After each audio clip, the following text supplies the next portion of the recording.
There we are. So, tell me who you are. Hi Vinny. I'm Sam Warburton. I've spent the last 20 years of my life working in the energy industry, and the last 3 of those focus very much on decentralized energy. Got it. And currently you're working for? RWE. Got it.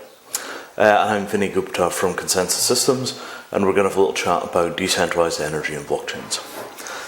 Tell me about decentralized energy. So decentralized energy is a trend that has really gained traction over the last 5 to 6 years and been driven by a number of factors. Primary factor is the huge reduction in cost of decentralized energy equipment, so PV panels, wind, that's driving there. The second big factor, of course, is CO2 reduction, the need to decarbonize our environment and our world. The third element is people's desire to take more control of their energy. So in this world where they're seeing the impact of CO2, for example, wondering how can they best make a contribution, and the easiest way, particularly we see in Europe, for example, is they can buy PV or they can invest in renewable assets. And the third element is, with increasing reduction in costs of both technology and the new technologies coming along, for example, the blockchain, our ability to control the grid at a micro level is increasing, and therefore these models help drive greater efficiencies. That's interesting. So you get finer control of what's happening on the grid, and that allows you to... Very simply, it's the idea that as more and more, and we see this really in Germany, where we now have 1.4 million people with PV on their roofs. It's real decentralization. We have over 30 gigawatts of PV in total in Germany. So it's all this decentralized energy, and it needs managing. So the old model of having large centralized power stations, a major backbone of infrastructure to distribute that energy across the network is breaking down, being replaced by decentralized generating assets. But that's also bringing with it the ability at a very local level to connect generators and users together. I see. So normally when people talk about decentralization in a blockchain context, there's a kind of confusion between physical decentralization and political decentralization. So the nodes are kind of scattered all over the place, but the nodes are all run by different people. So with this kind of stuff, presumably, is that true for electrical grids? Is the idea that all the stuff is owned by different people and it's being joined together as a whole? Or is there still a backbone provider that's kind of like our internet backbone, which all this stuff plugs into?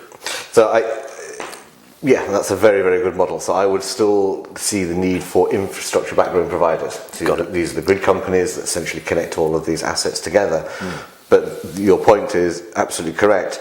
The ownership of these assets has now changed from being a few companies owning big power stations to many people owning small generating assets. So for people that don't think about energy, the existing model is basically that you've got a bunch of backbone providers that also have enormous server farms, and if you want to run a server, you have to be a backbone provider. And then we're going to a system where you've got a backbone and everybody can run a server in their closet, roughly?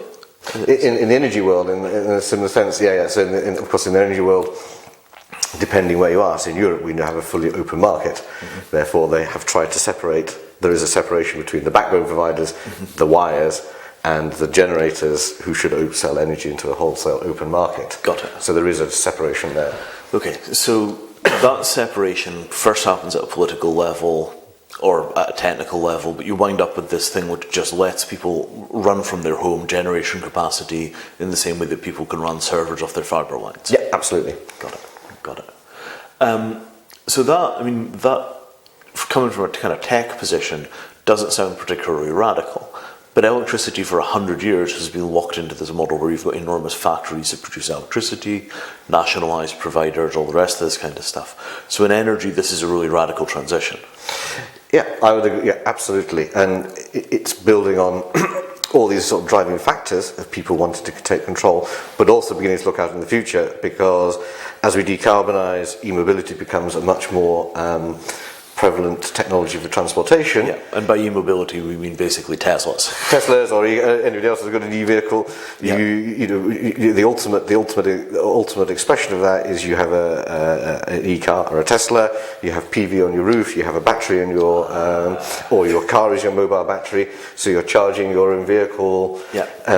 You're moving energy around physically in the vehicle. You can plug it in somewhere else into the grid, and if there's a need for that energy, you can sell the energy that's stored in your car. Mm-hmm. It's all connecting up these various technologies to allow more efficient management of a grid, more flexibility. So in this kind of instance, everybody's producing, everybody's consuming. A lot of the production is for your own use. It's kind of like homesteading for energy. Mm-hmm. Okay. Yeah. And then the blockchain comes in where? It's something to do with how you keep track of who produced what? At a more fundamental, I would potentially say at a more fundamental level, we're seeing the decentralization of energy with at an infrastructure level. And so if you want to run that decentralized world, you need essentially a decentralized backbone or technology to help you run it. I see. One key driver. And the second key driver, ironically, is a lot of the technology that's now going into people's houses. So if you have a generating asset, PV on your roof, you need three things to help manage that. You need a meter, you need a smart meter gateway, which is just a gateway to communicate to the outside world, and you need a box that controls it. And that box is very simply a small embedded computer that looks remarkably like a node that you would have on the blockchain. Really? So what that node controls basically where the energy is going or who it's being sold to? The design of that node, which is it's regulated technology, is very simply to allow the grid company access to be able to turn it on and off. So if they have a problem with the grid, the technology goes in, and so 99.9% of the time that box just sits there, doing nothing. But if the grid runs into a problem, they can use it to access to turn off and manage the grid. Could you please stop pumping electricity to the grid right now? Things are overheating. Yep. Got it. But what you look at there is think, hang on, people have now got this node in their house. Yeah. I can begin to load software on there, and I can begin to do things with that and use that technology, that effectively redundant computing power that has been put in everybody's houses to do something else. So you've got millions and millions of these nodes which are either installed or will be installed, all of which are potentially platforms on which you could put essentially an Ethereum node. Yes. Wow. So this stuff becomes huge. I mean, really, really large-scale, broad deployments. And in terms of the tokenization, so I'm generating energy on my panels. I'm getting tokens issued by the node for that electricity, or how does that work? This we're experimenting with at the moment. So at the moment we're building a project where we're going to be connecting prosumers, i.e. people in the house generating energy, with consumers, probably local businesses for example, because you need to match the energy profiles. And we're going to, in the first instance, use tokens to manage that. So effectively the token becomes a representation of the energy that they have sold. I see. Got it. And so the implication of this is that you wind up with a single grand unified grid where you've got a kind of set of platform providers that are providing the software, the services, the tokenization, the legal frameworks and all the rest of that, sitting on top of the underlying physical pipes that are the equivalent of fibre, right? The big copper cables. Yep. And then on top of that, a competitive market for energy where whatever it is you're capable of generating, you can buy and sell onto those markets. Yes. And ultimately though, at a small scale, at the household level, a house produces perhaps a few kilowatt hours of energy a day. It's not really worth a huge amount of money. So part of the challenge in building this world is making it meaning for people. Why should people participate in this new energy world? What benefits do they get out of it? Outside of increasing their autarky, i.e. their ability to self-generate and self-use, you also want them to play in this bigger world where they're using their infrastructure to generate energy for other people, to help manage the grid. And so we need to think about those models of financial incentivization, participating in community, and understand what drives people. I see. So this is going beyond the notion of kind of, one panel per house, localized self-sufficiency in this very kind of hard form into something that's a little more kind of communitarian and interconnected. Absolutely, because this is where you gain the full utility for all this infrastructure that people are investing in. In a way, it plays a little bit into the sharing economy, although I hesitate to use that word too much in this context. But if people have made an investment in an asset, society has made a huge investment in this, in the metering infrastructure, the communication infrastructure. Really, to get full value out of it, we have to utilise it as much as possible. Yes, absolutely. And that's what. Because if you have your panels at home and your batteries are full, right, it's all just surplus capacity at that point. Yeah. So it's for me, it's about making full use of the resources available, allowing people, giving people the choice to think about what they do with their energy. Do they keep it? Do they sell it? Do they give it to their family? How do they support the grid? But we have to do it in such a way that people can do it simply and easily. So this is almost, I don't know whether it's a political issue or a market issue. Maybe they're interconnected. So we've got, 10,000 homes in an area, bright sunny day, fifth bright sunny day in a row, everybody's batteries are full, they're generating a really substantial energy surplus. That energy surplus then is an asset that they can sell, anywhere they like, or give away to preferential sources, or... Yeah, and this is what we need to explore. So ultimately, they can either sell it outside of their locality, or they can give it away. But interestingly, you need to bring scale into this. So, for example, we're doing some figures. If you were to use households to power a supermarket, for example, you need 30 to 50 households to run one supermarket. That's not very many. No, it's not. But once you start scaling up to the number of them, you very quickly realise, you can very quickly use all of the energy available. Just running one supermarket, for example, or a chain of supermarkets.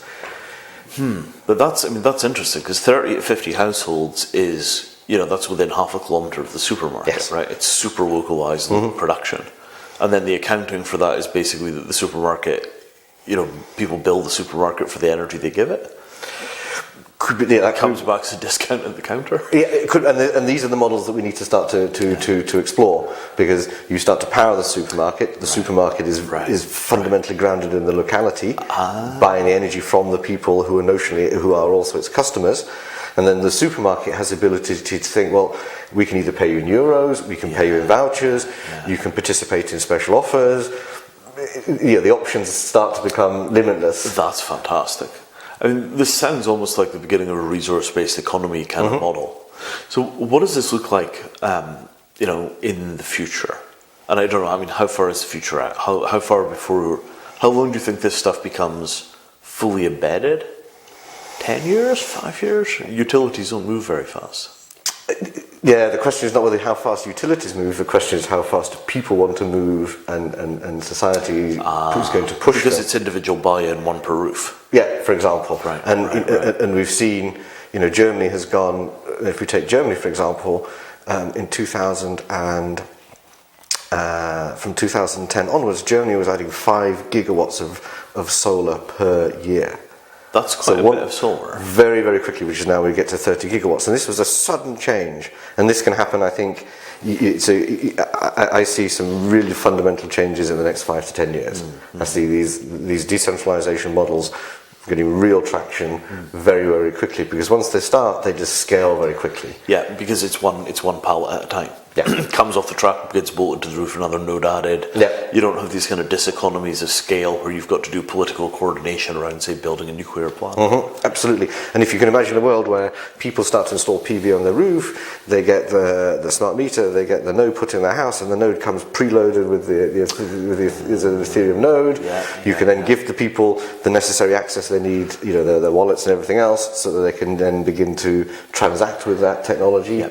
So this is really about taking a kind of almost like a craft economy of panels on a roof, local production. It's like growing vegetables in your back garden, and figuring out how to use a blockchain to synthesize all that capacity into an industrial economy. Yes, and also thinking about not only what can you use the blockchain for in terms of managing decentralized energy, but of course once we're doing that, you can imagine other services providers coming onto the blockchain, the banks, other utilities, telecoms.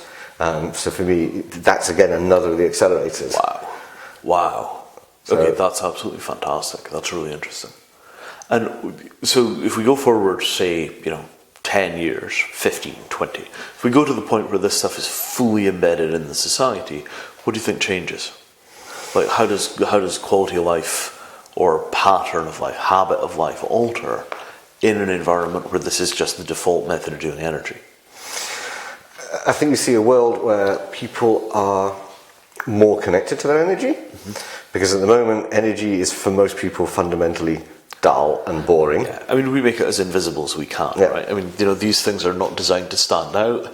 They don't give you any information when you plug something into them other than on or off. They give you even less feedback than a tap does. Yeah, absolutely. So I can see more engagement with people with the energy they use, and particularly with the rollout of e-vehicles or Teslas. People will begin to become very connected with the PV that's on their roof, the vehicle that's on their drive, and the street. Sunny day, you get up, the car's at 70%. Cloudy day, you get up, your car's at 55%. Yeah. That kind of stuff. That, absolutely. And of course, all of this is going to be managed through apps, so people are going to be able to see what's happening to the energy they're producing, the energy they're buying. But my suspicion is they will see this and you want to give them feedback, but for most people we need to make it simple for them. Yep. Because most people do not want to, they just want the energy to be there, they want to feel they're making a contribution, that they're getting full value out of the assets they're investing in, they're adding to their communities. But do they want to get into the minutiae of saying, today I want to sell 5 kilowatt hours to this supermarket or this person?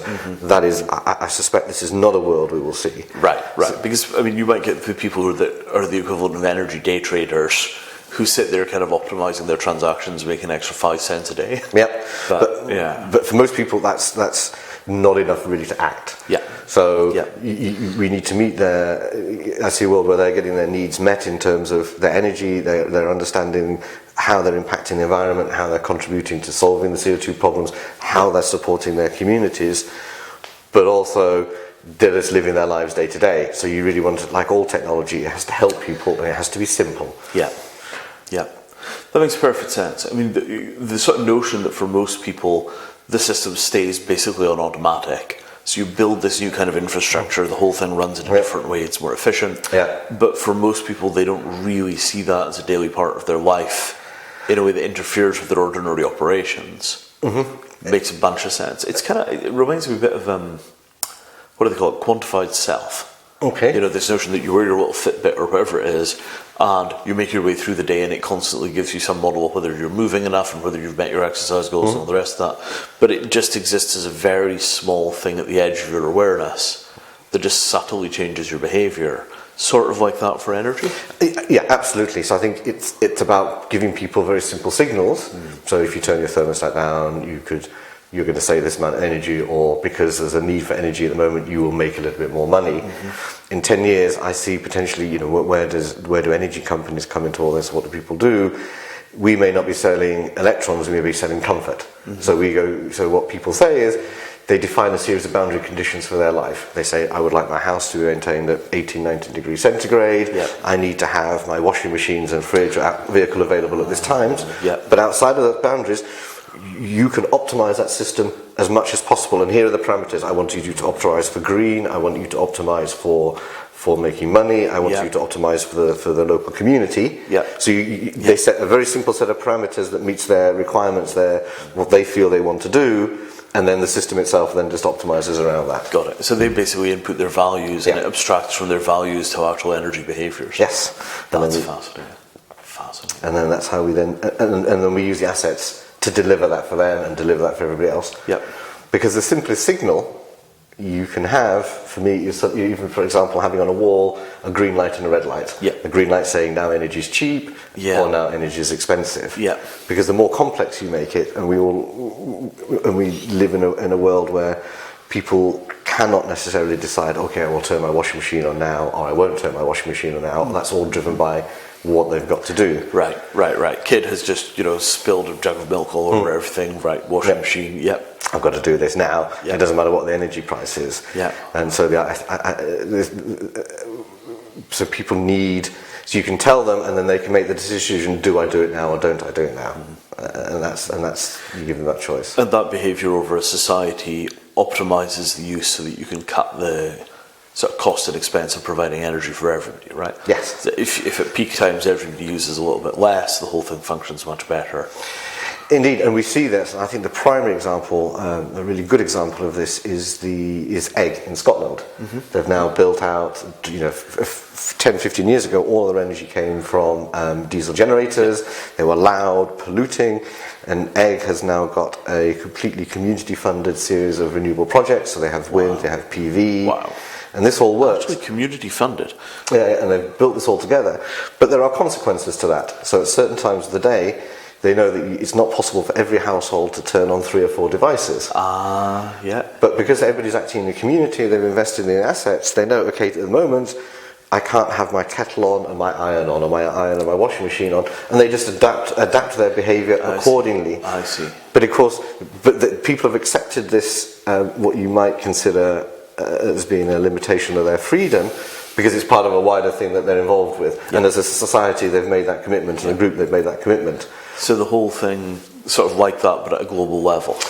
So right now resources are scarce, everybody uses a little less, we all kind of pull together and get through. Other times conditions are different, everything is abundant, you can do whatever you like. Yes. And also, of course, with all of this technology, we can connect groups of people together. So groups of people who share similar values in that sense. So people who say, actually, I want to work together with, in this group of this, let's say this community that's really focused on minimising environmental impact, who are willing to say, actually, I will only run things when there's energy available, and we want to maximise production and use that production to power the rest of the grid. Yeah. So imagine you can build this community here around that set of shared social values. And so decentralisation of energy, coupled with the blockchain, coupled with bringing people together across the platforms and shared views, allows you to build these communities geographically, locally, or just virtually, so they could be countrywide, for example. I see. So everybody who's currently a fan of such and such a band, send your energy to this orphanage or this hospital or this whatever it happens to be. Free energy for a year for such and such an outfit. Yeah, that could be one idea. That's interesting. That's really interesting. So it seems like a lot of what's happening in this model is a fusion of the personal, the financial, and the political. Yes. That you wind up being able to express your values by what you do with your excess energy supply, by the way that you choose to strategize around your household needs. It's almost like this kind of, I'm trying to think what an example would be. I suppose we do this now for transport planning, that you can either, buy a car, rent a car, get a taxi, take a bicycle, take public transport, walk, and all those things have different profiles of convenience and impact. And it's almost like that for people's domestic consumption. You've got a variety of gears that you could choose to be in, from absolutely minimum utilisation renewable right the way through to I don't care, just turn on another diesel generator. Yes, I think so. But by doing so, we really expose to people the impact of what they're doing, the opportunities and choices that they have, and then they can decide where they want to sit on that spectrum. Got it. And I mean, presumably this is something where the expectation is that given those choices, people will overwhelmingly be responsible.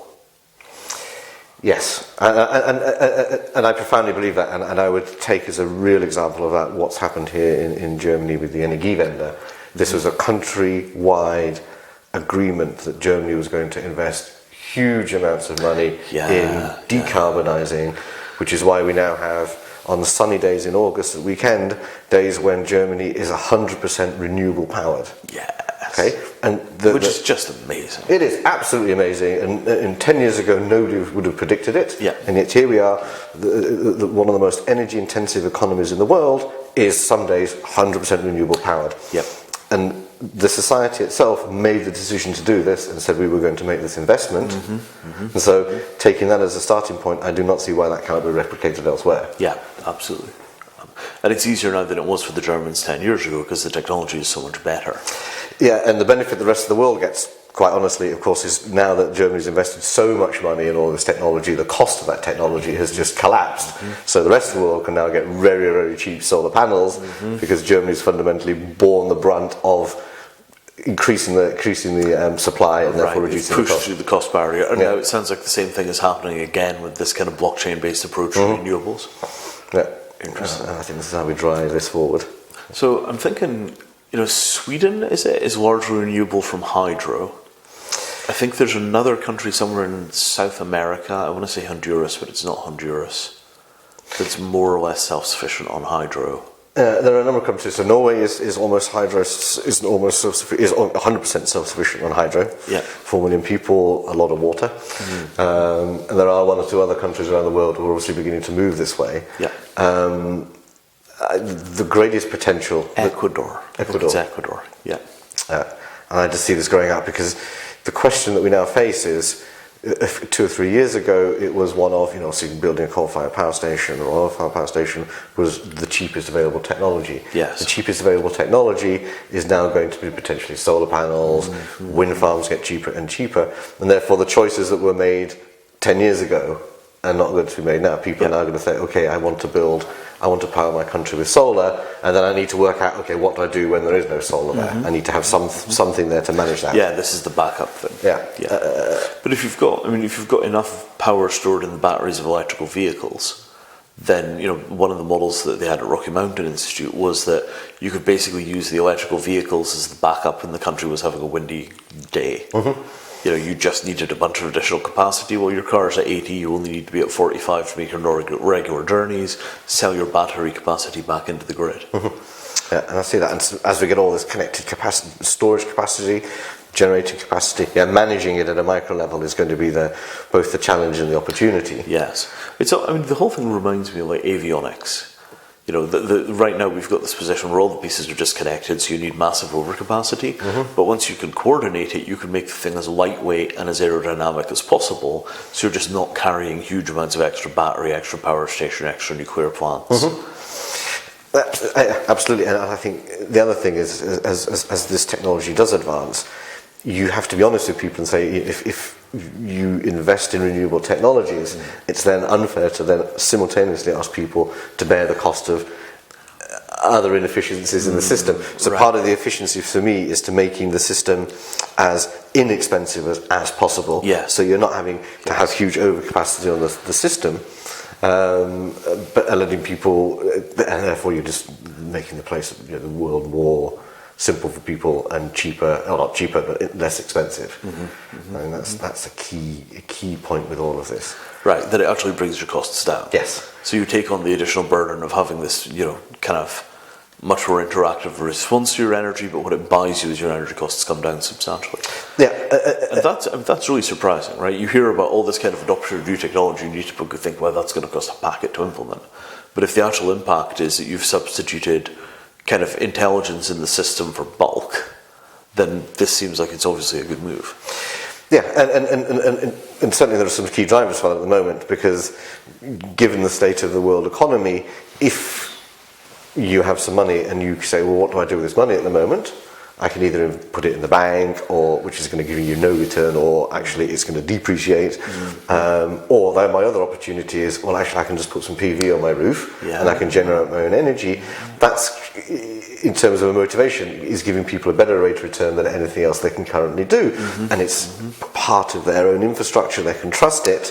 Whereas, given what's happened since 2008, trust in banks, for example, is challenging. So if you had the price to put a solar panel on your roof, and in Germany now you can get solar panels on your roof for around €4,000. Wow. €4,500 will give you enough panels to be self-sufficient for most of the day. And this is like price of a used car. Yes. So for price of a badly used car, you would take yourself off grid permanently. Yeah. With a battery. So if you were to bring a battery in there, then you're up to about 8,000-9,000. But nonetheless, these are numbers that are not extreme. No, not at all. Not at all. Particularly when you put those into credit plans and all the rest of that stuff. This is, compared to the price of buying the house in the first place, it's a rounding error. Yeah. Amazing. And I think it's this ability for people to express themselves and to act that also drives it. And again, back to what do I do with my money? How do I use it most wisely? Right. You're concerned about the state of the world. Here's something you could do that makes a tangible difference.